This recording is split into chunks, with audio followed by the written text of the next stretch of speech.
Welcome to the Sisters in Service podcast. My name is Kat Corchado. I'm a fellow Air Force veteran who, after 20 years of active duty, struggled with transition after leaving service. The Sisters in Service podcast is a platform to include all women veterans, organizations, military spouses, and Blue Star, Gold Star families in talking about the trials and triumphs we face while in service and after service. I want to take a moment to thank all of you who have taken the time to listen and follow me on my journey. My podcast is every Tuesday, and I hope you will tune in. Until then, please be safe, take care of each other, and until next time. Welcome, everyone, to another special edition of the Sisters in Service Wellness Edition podcast. You know me. My name is Kat Corchado, and my guest today is Judy Hoberman. Hi, Judy. Hello, how are you? I'm good. Thank you so much for being here today. Well, thanks for having me. I'm excited. A little nervous, but excited. Oh, don't be nervous. This is super fun and easy. So, Judy, tell everybody what makes you so freaking fabulous. I would be nothing less if I was hanging out with Kat Corchado. I think what makes me freaking fabulous is that I actually believe it myself. It took me many years to figure this out. But I do believe that I have a message for women, and so that makes me fabulous and freaking fabulous. Absolutely. And tell our audience what you do, because she's just awesome, y'all. So tell everybody a little bit about how you help people. So what I do is, let's just say this. In my career, I have done a lot of different things, all in male-dominated industries. And what I found was I never had anyone that looked like me. And I don't mean this way, I just meant another woman. So when I started my company, it's called Selling in a Skirt. I decided that I was going to become the woman that I never had. So the women that need help in sales and in leadership and in confidence and mindset and all of those things, whether it's coaching or training or speaking, I became the woman that you can actually raise your hand and say, I need support. And my mission is to help one woman a day. And so when a woman raises her hand, it's very humbling for me. I love that. So you decided to be for other women what you wished you had when you were coming up through the ranks. Absolutely. Yes. Yeah. I love that. All right. You ready for our fitness and wellness questions? I'm hanging on. Drum roll, please. Mm-hmm. All right, Judy, here's the first question. What is your go-to favorite exercise regimen? My go-to favorite is probably being on my treadmill. And only because I can do it, I love doing it, and it's right there. So I don't have to go anywhere. You don't have to travel. Hey, that makes it super simple. Mm-hmm. So why does that exercise resonate so much with you? I feel like I'm getting somewhere. I don't watch TV when I do it. I really have nothing on. Sometimes I have music on, but I really focus on something in the room. And I make believe that's my goal. And so I actually walk or run to get there. So it just makes it easy for me. I play lots of mind games with myself. So that's what makes it easy. She's hardcore, y'all. When I used to run, and when the weather outside is just really bad and you can't run when it's really raining or anything like that.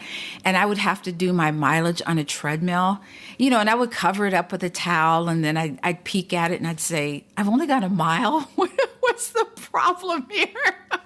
Well, I don't look at it at all. That's what I say. I focus on something else, because if I keep looking at that and it's only like a mile, then I get really frustrated. Oh, it's torture. I just look everywhere else. My hat's off to you. That you can do that and not look at anything, not have any. I need music. I need TV. I need people to look at. So But then I get distracted, and then I'm like not really concentrating. Oh, man. All right, Judy, what is your why in continuing to choose to be active? My why is my family, and my why is being here for them for a lot more decades. And so that's really why I would do everything and anything, because they're really important to me. I lost my mom when she was 66, and that's just way too young to lose anybody. So I know life is fast and life is short. So I want to be here. Absolutely. That just ties into the next question. Have your goals changed as you've aged? And if so, how? Well, I think your goals always change, in different parts of your life. So when I lost my mom, my goals changed drastically, like drastically. And then I got married or got remarried, and my goals changed, and my kids were out of the house, and my goals changed. So I think that they change with every different level in your life. And right now, my goal is to be healthy and well. And really, I don't care if I'm not, bikini ready. I don't care about that anymore. And I really am. I really am tiny. I am small. I'm very small, but I'm still not bikini ready. Yeah, but I think it's just, like you said, your goals change. And, again, it's not about the bikini. It's just about being healthy. Because my whole concept in doing this wellness edition was to make people realize, again, if they've forgotten, that you can't buy health. Mm-mm. That health is wealth. Absolutely. Absolutely. And I don't care how much money you have. I don't care how important you think you are, how many assets you have. You can't buy it. If you're sick, you're sick. And there's no amount of money in the world that can help, depending on what the illness is. Yeah. So, Judy, if you could speak to your 25-year-old self, what advice would you give her about being healthy? I would say don't put yourself last. That you really need to put yourself first, because you still are in control of your body. And to wait until you're sick or to wait until you decide, well, I have a high school reunion or something, is craziness. You really have to be well and healthy your entire life. And that includes not just exercising, because that's a big portion of it, but also what you eat and how you sleep and, all these other components. And that's why I always say, find somebody that is an expert like Kat. Find somebody there that knows her stuff and can say to you, don't do that. You'll hurt your knees, or don't do that, whatever. And so I just truly believe that my 25-year-old self should take care of herself. Well, I think a lot of people too walk around with their head on one side and their body on the other side. I truly believe that fitness and wellness is mind-body. Mm-hmm. So from the top of your head to the bottom of your toes is what I call fitness, because it all works together. Yeah, absolutely. So what mind-body modalities do you incorporate to help you relax and unwind? I've tried yoga, and I just can't seem to, I'm not flexible enough maybe. I could do some of it. And I've also tried meditation, but my brain does not turn off. I don't care what anybody says, think of something else, I just can't do it. But I have found that breathing exercises do work for me. I am not a great sleeper, but there's a breathing exercise that I do right before I go to sleep, and I actually fall asleep. So I'm all into it. I'm all into it. I've tried lots of different things, and I don't think everything is for everybody. So absolutely. It takes a little bit to understand, about meditation. I tend to think of, when I get a thought, it's kind of like, you see those advertisements on trucks, and they just kind of go by, and you kind of read it, and it goes out of your peripheral vision or whatever. And I kind of think of those thoughts as that, I'll say, oh yeah, that. Okay, I'll come back to that. Thank you for showing me though. Good point. But I think also that breathing is so important, because we do so much shallow breathing. Yeah. That, and when I tell people, like, if you need to relax in a hurry, you've got, a presentation or a meeting, and you've got 5 minutes, take 3 to 5 deep breaths and let them out slowly. And you can't tell me that you don't feel some sort of calmness.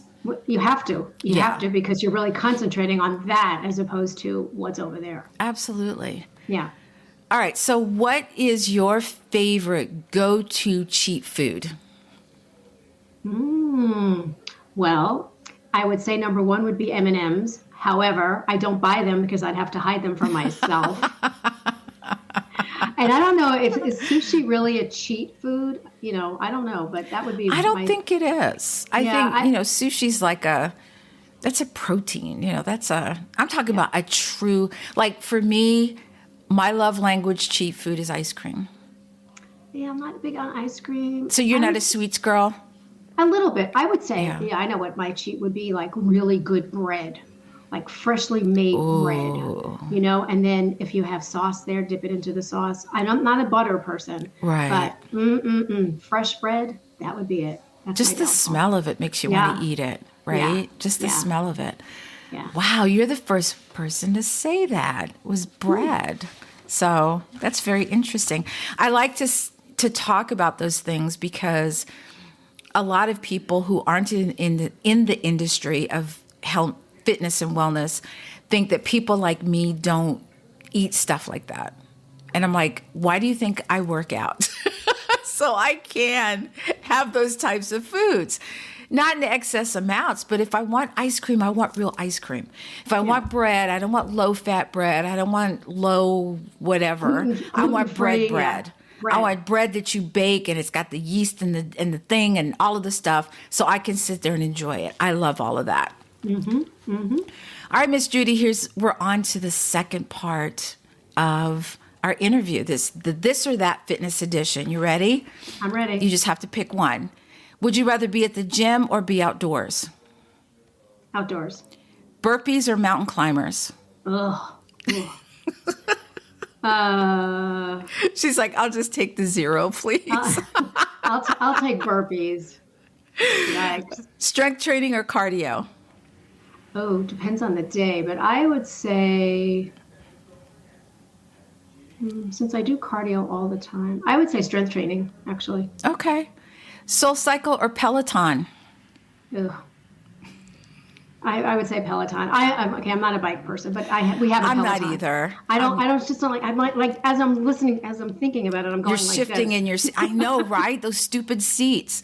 I have to just give me a minute here. I tried it so many times, and then someone said to me, they make padded pants, and I said, oh great, just something else to make my butt even bigger. Okay, so no, I'm all set. Yeah. Okay, now we can move on. Yoga or Pilates? Pilates. Protein shake or protein bar? Shake. Jump rope or high knees? Oh. Jump rope. Kettlebells or dumbbells? Kettlebells. CrossFit or ballet bar? Ballet bar. Solo workout or group workout? Solo. Rowing or running? Rowing. Arm day or leg day? I would say arm day. Crunches or planks? Planks. And you won. I don't know what you won, but you did. I'm still sitting. Okay, I'm good. Oh, well, Judy, thank you so much for doing this. I'm just trying to get everyone's perspective on, how they stay motivated, what they do, the different workouts and everything. And tell everybody where they can find you if they need your services. So if you need to find me, the best place really is LinkedIn, and it's under Judy Hoberman, and I'm pretty active on it, so you will see me all over the place. But I'm on all social media under either Judy Hoberman or Selling in a Skirt. Do you have any special events coming up, Judy? A lot of my events are private events, so but I always do things like I have a clubhouse room, which is the Exec Women for Leadership. And if you go onto my website, Selling in a Skirt, there's tons of things that you can pull down and look at and read and whatever. So, awesome. Judy, thank you so much for being here today. Well, thank you. I so appreciate you and your time. And for everyone else, I'm going to say, please stay safe, take care of each other.